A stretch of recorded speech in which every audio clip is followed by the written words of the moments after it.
આ પ્રશ્નમાં આપણને પૂછેલું છે ખોરાકમાં આયનની પૂરકતા FeSO4.7H2Oનો ઉપયોગ કરીને કરવામાં આવે છે.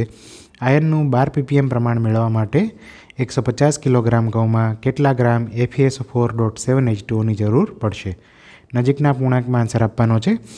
Fe સલ્ફર અને ઓક્સિજનના મોલર દળ 56, 32 અને 16 ગ્રામ પ્રતિ મોલ એકમમાં આપેલા છે.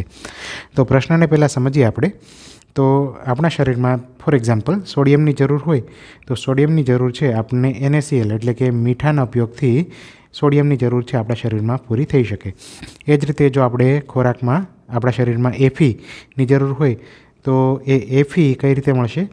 FeSO4.7H2O આનું કન્ઝમ્પશન થાય, આ ખોરાકમાં લઈએ આપણે તો આપણને શરીરમાં Fe મળી રહે. પણ આ FeSO4.7H2O એ ઘઉં ખાવાથી મળે છે એવું આપણને કહ્યું છે. ઓકે, તો શરીરમાં Feનું પ્રમાણ કેટલું હોવું જોઈએ? જે આપણને અહીંયા આપેલું છે 12 ppm પાર્ટ્સ પર મિલિયન. અને આ ppm 150 કિલોગ્રામ ઘઉં છે એમાં જાળવવું હોય તો FeSO4.7H2Oની કેટલા ગ્રામ છે એટલું દળ છે એની જરૂર પડશે, આવો પ્રશ્ન છે. બરાબર. તો ખોરાકમાં જે આયનની ઉણપ છે એને દૂર કરવું એને શું કહીશું આપણે? ફોર્ટિફિકેશન. એટલે ફોર્ટિફિકેશન માટે કેટલા FeSO4.7H2Oની જરૂર પડશે? તો આપણને એક વસ્તુ અહીંયાથી ખબર છે શું કે Feના ppm કેટલા છે? 12 ppm. અને ppmનું સૂત્ર છે ppm બરાબર દ્રાવ્ય પદાર્થનું દળ દ્રાવ્યનું દળ ગ્રામમાં છેદમાં દ્રાવણનું દળ એટલે કે કુલ દળ એ પણ ગ્રામમાં ગુણ્યા 10⁶. ppm કેટલા? 12 જાળવવા છે. દ્રાવ્યનું દળ તો Feનું દળ છે એ આપણે શોધશું કેટલું આપણે જરૂરી છે. અને દ્રાવણનું દળ એટલે કે અહીંયા ઘઉંની વાત કરેલી છે 150 કિલોગ્રામ ઘઉં. 150 કિલોગ્રામ ઘઉં 150 ગુણ્યા 10⁻³ આ ગ્રામ થશે ગુણ્યા 10⁶. ઓકે, હવે આપણે Feને સૂત્ર કરતાં બનાવશું. Feનું દળ ઇનફેક્ટ Fe નથી પણ શું છે? Feનું દળ છે જે દ્રાવ્ય પદાર્થ છે. તો Feનું દળ કેટલું મળશે?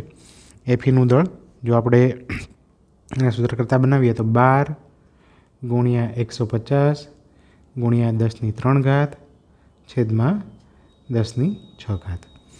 હવે આ 10⁻³ તો છે કેન્સલ થઈ જશે, 10⁻³ બાકી રહેશે. અને ફરીથી 150 વાળો કેન્સલ થઈ જશે અને 10⁻² બાકી રહેશે. 12 ગુણ્યા 15, 12 ગુણ્યા 15નો ગુણાકાર આવશે 180. 180 ભાગ્યા 10⁻² એટલે 100. એટલે કે 1.8 ગ્રામ Fe જરૂરી છે.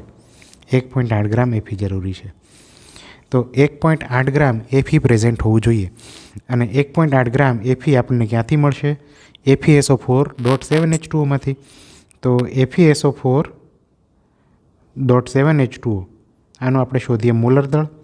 તો 1 ગુણ્યા Feનો પરમાણુ ભાર વત્તા 1 ગુણ્યા સલ્ફરનો પરમાણુ ભાર વત્તા 4 ગુણ્યા ઓક્સિજનનો પરમાણુ ભાર અને ડાયરેક્ટલી લઈશું 7 ગુણ્યા H2Oનો અણુભાર.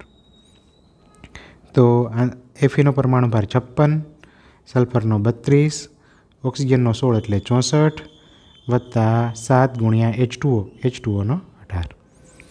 બરાબર. તો આ બધાનો આપણે ગુણાકાર 126, 7 ગુણ્યા 18 126 થશે વત્તા 64 વત્તા 32 વત્તા 56 આ કરશું તો આન્સર આવશે 278 ગ્રામ પ્રતિ મોલ.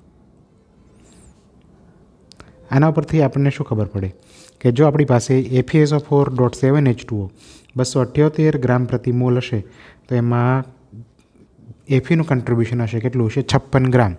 તો આપણે શું લખી શકીએ કે 56 ગ્રામ Fe એ 278 ગ્રામ FeSO4.7H2O માં હાજર હશે. અને આપણે તો અહીંયા Feની કેટલી રિક્વાયરમેન્ટ છે? 1.8 ગ્રામ. તો 1.8 ગ્રામ Fe જે આપણને કન્ફર્મ FeSO4.7H2Oમાંથી મળે છે તો એ કેટલા દળમાં હાજર હશે? તો 1.8 ગુણ્યા 278 ભાગ્યા 56. ઓકે, તો આની કેલ્ક્યુલેશન કરશું તો આન્સર આવશે 8.935. 8.935 ગ્રામ. 935 ગ્રામ. અને નજીકના પૂર્ણાંકમાં આન્સર લખવાનો છે તો એપ્રોક્સિમેટ કેટલો આવશે? 9. તો આન્સર છે આનો 9. Thank you.